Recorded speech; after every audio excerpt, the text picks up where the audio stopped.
I'm writing a letter to not only the Copyright Office, but directly to Congress. The reason I am doing this is because I think there's just a general misunderstanding, so I'm here to clear it up. Why are PROs getting special treatment from the government, and yet music distributors have zero regulations? I don't think it's lawful, and that's why we're asking for some help. Hey guys, I'm a music attorney, and look, we covered that Congress had expressed a lot of concern, and this initially started. This has evolved so greatly. This concerns your music royalties, and we are asking Congress to specifically help us today. Now, just to give quick context, what happened was that Congress sent this letter, and this was September 11 of 2024, asking the Copyright Office in your official capacity, we need you to investigate. And we need you to investigate a certain type of business that handles the royalties for music creators. And those are PROs, which are performance rights organizations. So there's at least one in every single country. In the United States, there happens to be 6. In any case, these are the companies that collect your royalties and pay you. And so we as Congress, we're kind of concerned. There's a number of reasons why we're asking for this, but hot on the list have to do with independent artists and whether there is transparency in what's happening. Is there accuracy in the royalties that are being paid? So we now have entrusted you, Copyright Office,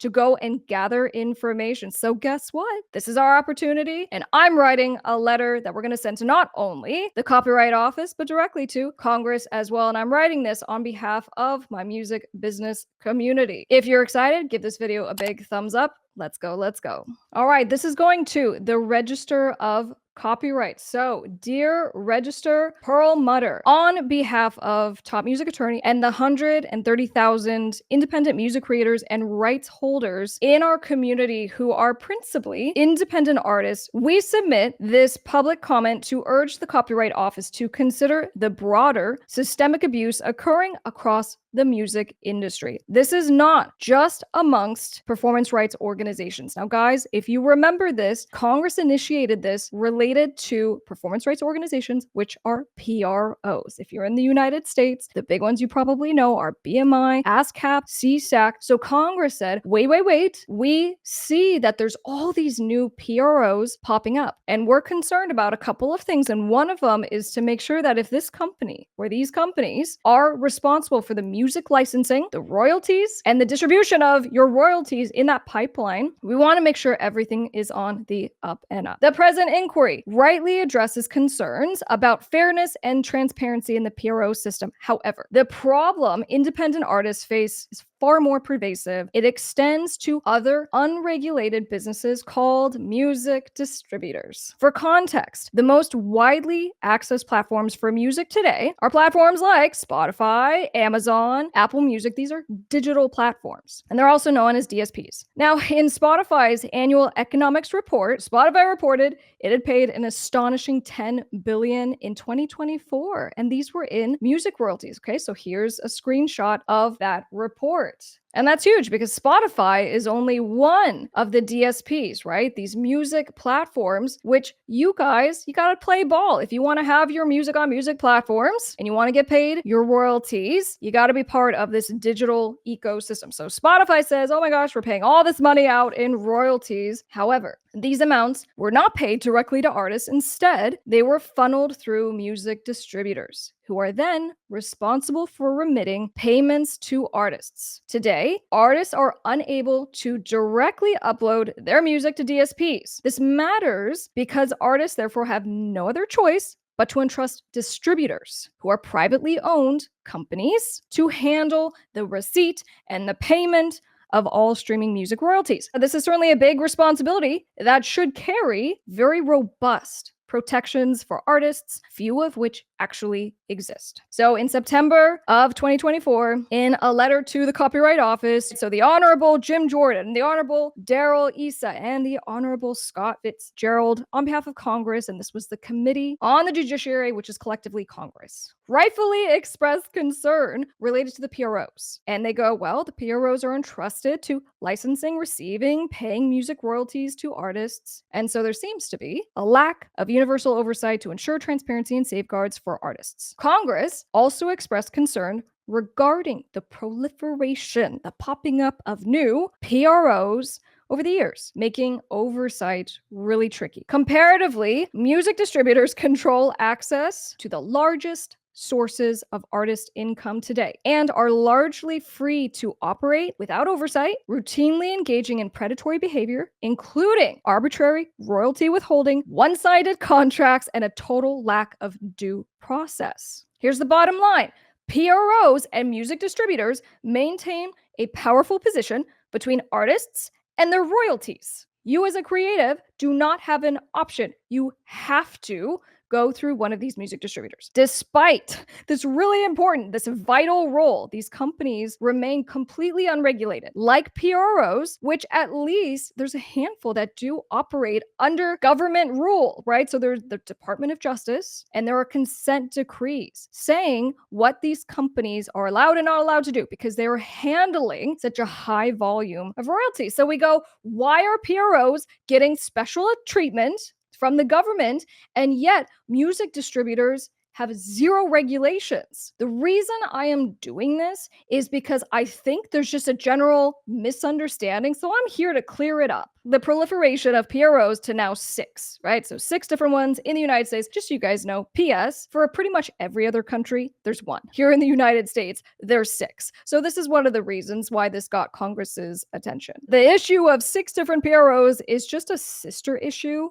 to the spread of other unregulated music businesses that have wedged themselves into the royalty collection process on behalf of artists. Troubling, these music distributors continue to abuse their trusted position. For example, the contracts for each of these companies are publicly available through their websites, often called terms of service. These are the contracts that artists are required to sign without any right of negotiation in the majority of the cases. And the terms of service for the biggest music distributors representing tens of millions of artists include the following. 1, the distributor may unilaterally forfeit, i.e. keep, artists' royalties in their sole discretion with no requirement to provide evidence or notice of any wrongdoing. 2, the distributor may charge an artist's credit card at will for any alleged wrongdoing. Again, without any evidence, without notice. And this is in addition to forfeiting the artist's royalties and not paying them. 3, the distributor may earn interest. This is one of my favorites. May earn interest on the artist's money held in a custodial accounts. And so this means this is done without informed consent. There is a company making money off of someone else's money, forcing that person to waive their rights to any of the interest that is benefited and never paying that interest to the actual artist. 4, and lastly, music distributors can, and they do, cap the potential liability that could be brought against them to $100. We've even seen $50 for some of these contracts, effectively stripping artists of any meaningful legal remedy. If the distributor does something bad, the most they can be liable for is $100. This business model disproportionately harms independent artists who must accept these terms in order to gain access to Spotify and Amazon and Apple Music. So the parallels to the licensing functions of the PRO are clear, yet music distributors face none of the legal scrutiny applied to PROs. That's why this matters. So,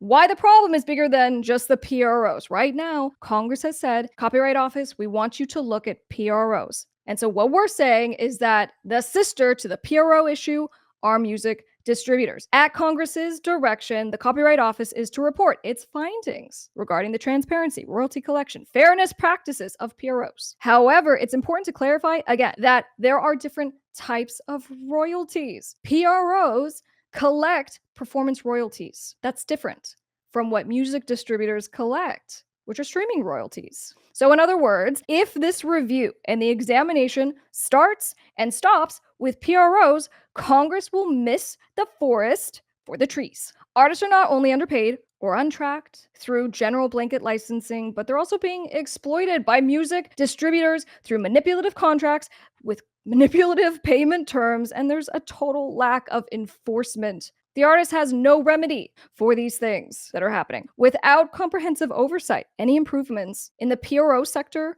will be undermined by systemic abuse further downstream. So here are my recommendations and our recommendations as a music business community. We strongly encourage the Copyright Office to expand its review. And one, recognize the interconnectedness of PROs and music distributors. Two, to recommend congressional oversight and potential regulation of music distributors who are currently allowed to seize, withhold, and profit from artists' earnings without any risk of meaningful legal recourse. Three, establish minimum fairness standards across all the royalty intermediaries, PROs, music distributors alike. So this would include things like artist notices and getting actual due process before their royalties can be forfeited and withheld by a company, a ban on being able to earn interest on an artist's royalties, reasonable cap on any liability waiver.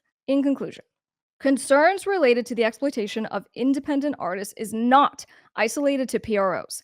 It is systemic with other major music businesses. PROs may require modernization, but any meaningful reform must also address the unchecked practices of music distributors who exert greater control over the flow of artists' royalties today. I just want to go back to that number I said, which is just for Spotify, just for last year, something like $10 billion in royalties were paid out. And those were paid to music distributors. And for me, being a lawyer, having done this for a real long time and having fought these music distributors who withhold royalties without evidence, without a basis, how many other artists, other music creators aren't even putting up a fight? This is such an effective business model for music distribution companies, and I don't think it's lawful. And that's why we're asking for some help. As top music attorney on behalf of our music business community, we urge the Copyright Office to use this inquiry